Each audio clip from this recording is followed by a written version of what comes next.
If you think Chelsea Football Club went through a lot in 2022, you're mistaken, because what's going to happen is going to be bigger, and Fabrizio Romano gives us the answers of why Todd Boehly is not letting go of any control. He will continue to be the sporting director of the club. He will be alpha, he'll be top dog, whatever you want to call it. Oh, and Graham Potter comes out and defends Raheem Sterling with all his guts. He blames the rest of the team. Yeah, let's get into it. Welcome to the Kavkas View, guys, and in today's video, we will be breaking down our preview for Brighton versus Chelsea, and in this case, this is a top 10 clash because Brighton are right up behind us. We need to win the game to close the gap to Arsenal, who are top of the league, and we will be aiming to win the league because that's what we do with Chelsea. Even if it's not on, I'm still going to be saying we're going to aim to win the league. That's what realistic fans do, and more importantly, that's what deluded fans like I do at times, because every season, I believe we can win the league. Even when I know City are going to win the league, in my heart of hearts, I'm convincing myself we're going to win the league. I will find the mathematical way of this happening. I will talk about it into existence, and if it doesn't happen, I'll say I always knew City were going to win the league.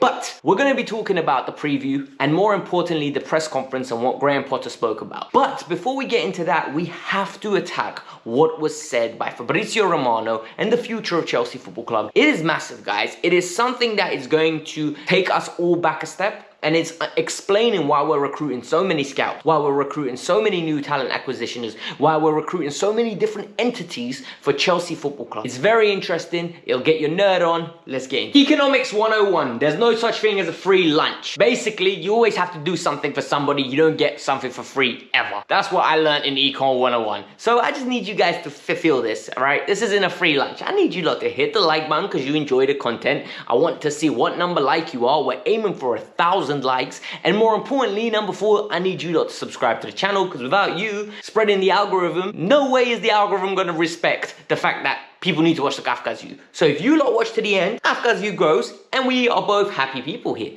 So those are the 4 things I want to do, and if you guys want to go the extra mile, because you're nice people, in the pinned comment, my Instagram, go and follow me, my personal life, and you always know if there's no video today, because I let you guys know there, and more importantly, you can DM me, and I respond with football-related questions, obviously, nothing like stupid, but unless you want to ask me, brother, where are you from, and any nice comments, man. Let's get into it. Let's get on with the video. All right, so Fabrizio Romano has said that it is not going to be a new sporting director head of Chelsea. It's going to be Todd Boehly. He is not relinquishing any control. And this is what I think is going on because of the information I'm gathering, and more importantly, this is what it's all tying into, right? Chelsea have hired a lot of recruitment staff. The guy from Southampton, the guy from Brighton, they've been going to Leipzig. They're trying to get more data scientists around football. And the reason they're trying to do that is because they're trying to populate a statistical way of buying players, and more importantly, they're actively trying to ensure that their method has some science behind it, right? It's not just the eye test. It's got statistical and numerical background to it. Todd Boehly will not be letting go any power. He will be head of the sword. He'll be organizing it and delegating. And this is normal. This does not mean he'll be making the final decision. This means he is just going to be keeping an eye on the people making the final decisions. So essentially, imagine if Chelsea is the corporation. They've got many clubs underneath, because I've made a multi-video, club on multi-club statures. You guys should go and watch that. I've explained it, all the benefits and all the negatives of it. He's going to be basically looking over all of them, and they all answer to him. So it's not like he's just going to palm the club off and just say, you know what, I'm not interested. He is going to be fully actively involved. I think this is a smart decision, because this is him essentially getting experts in the industry to do the work, and he's there to reap the rewards and keep them accountable. He pays them big money, they deliver, and if they don't, he replaces them, because then those people have someone to answer to. So this is my understanding of what's going to happen. I don't think he's going to be making any of the footballing decisions. I think he's going to just hire people that he trusts to do the job. What I think is very interesting from the press conference today, because Graham Potter spoke about it, is the injury news. So he said, no problem with Mateo Kovacic's scarf. He is perfectly fine. And the only issue with Mateo is the fact that Mr. Mateo is fatigued. And this is a worrying sight, people, because you saw what happened to Chelsea when Mateo Kovacic doesn't play. We lack that oomph in the middle of the pitch. We lack that urgency. We lack the dynamism. We lack the individual brilliance at times. times.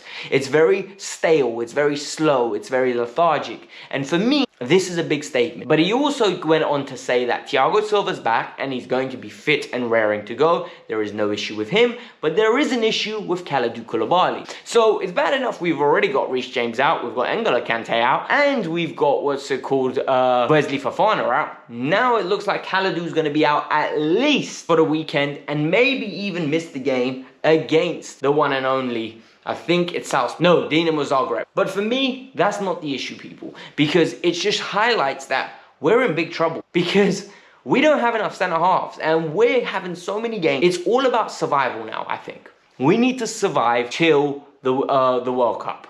After that, hopefully the schedule eases up a little bit. Hopefully players come back and recuperate. And hopefully the players come back and have a mini pre-season break and then get back to being fully fit to attack January. Because personally, I'm very, very worried. I don't know whether we're going to have enough players to play 3 at the back. Like literally anything happens to Thiago or Chalobah and we're in big trouble. And that's me talking from the heart. Graham Potter also spoke about his time at Brighton and how he believes he left in an instant decision. He says he believes that people there that work within the club understand why he left. It wasn't perfect timing, but at the same time, it's something he had to do and move on with his career. And I think this is very mature from him and self-aware.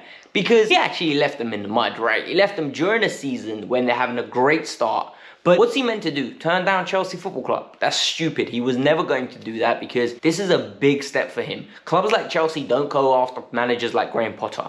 History tells us that. Look at the managers that these clubs, the Barcelonas, Real Madrids, Juventuses, Chelseas, Man Uniteds have been hiring. The one time the clubs went straight and went and got a David Moyes, he was gone within 6 months. So it's very rare that young British managers or even older British managers get the big jobs in Europe. Only because clubs don't tend to do it. Like foreign clubs tend to go for Italian managers, French managers, Spanish managers. British managers haven't notoriously been great. Like I don't think that apart from Sir Alex Ferguson, there has been a British manager to win the Premier League. Like, it's crazy. The stat in itself is crazy. But he also said he doesn't expect anything from the Brighton fans. He doesn't care if they boo him. He doesn't care if they cheer him. They're within their rights. And this man is a boss when you think about it, right? I remember one time he came out and said, yeah, we drew 0-0. What do you expect? Do you know who we are? Shut up, he basically said. He basically told their fans to be quiet because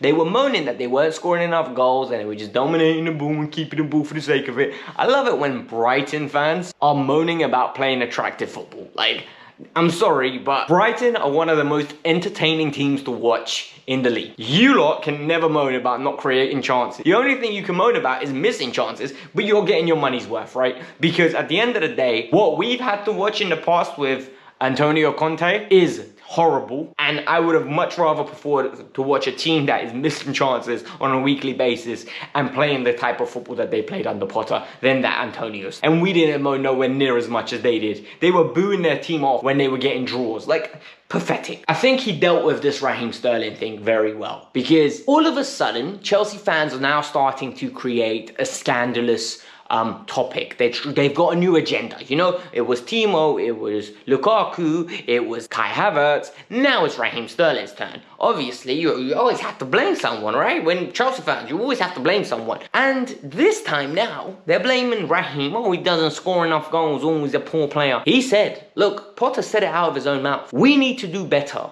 And we need to, as a team, function better to make sure he gets better quality chances. And for me, I have 2 things to say to that. Number 1, I need this wing-back bullshit to end, right? I do not want to see Raheem Sterling play wing-back. There's no point, right? Raheem Sterling is too good of a player to be playing wing-back. He's got a goal threat, he can create for himself, he dribbles very well, and he can take men on. We are underutilizing his best attributes by playing him left wing-back. Asking him to defend when he's shocking at defending is asking him to wear himself out. I don't want to see that. And secondly, we need to stop blaming players when they miss chances. I find it worse when they don't get chances. Raheem gets a lot of chances because of his movement and because of his ingenuity to run in behind and receive the ball in tight areas and create a chance for himself. So stop blaming him and be patient. Raheem, in my opinion, will still score 15 league goals. My problem when we were signing him was we're not going to create enough for him. And this is where the problem lies. Raheem's used to having 2 to 3 chances a game. At Chelsea, he's going to get 1 to 2 potentially. And that is the difference. And Potter is right. It's all about the team functioning well enough to get the best out of Raheem Sterling. A lot of you are not going to agree with me, but that's just my opinion. And I care about your opinions. But sometimes I am going to tell you, look, you're wrong. Raheem is not a problem in this team at all. What do I expect from tomorrow's game? And tomorrow's game it's an interesting one, right? Tomorrow's game is literally Chelsea having to defend themselves against a team that's going to come on the front foot and attack us. We're going to have to learn to keep the ball, and we're going to have to win the midfield battle. They're going to want to show us up. Today, that group chat in the Brighton team is like this. Hey, old gaffer's coming tomorrow. We need to beat him. Danny, hold that ball up and bully Thiago Silva tomorrow. Lallana, I need you running. Lamptey, you need to run at every opportunity and Ben Chilwell. They're literally driving for this game. They're waiting for the minutes to take an L and stuff it in Potter's mouth. Literally, they want to embarrass us.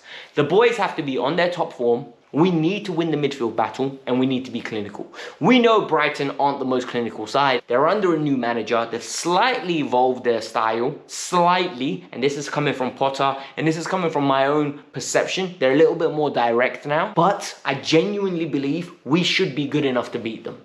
Look, 3 games a week is something that we just have to accept. We can't moan about it. There's no point. So I genuinely think there's no point in me wasting time and saying how we could be fatigued. The players just need to go out and show their quality. We are Chelsea, and we need to be winning games in difficult periods. We've dropped points in 2 back-to-back Premier League games, and it's time to win again. We need to make a statement victory. After that, it's Arsenal and Newcastle. 3 wins is what I want from these next 3 games. This was the Kavkas View. I think we will win. My prediction is a 3-0 victory tomorrow. I think we go there, we shut them up, we leave with a smile on our face, and Potter will be victorious. That's my opinion. I want to hear yours. Hit the like button, subscribe to the channel. Let me know what you guys, whether you agree with me, whether you actually think Raheem Sterling is good enough for the club, by the way. Peace out. I'm out. Have a nice day. Enjoy your Friday evenings.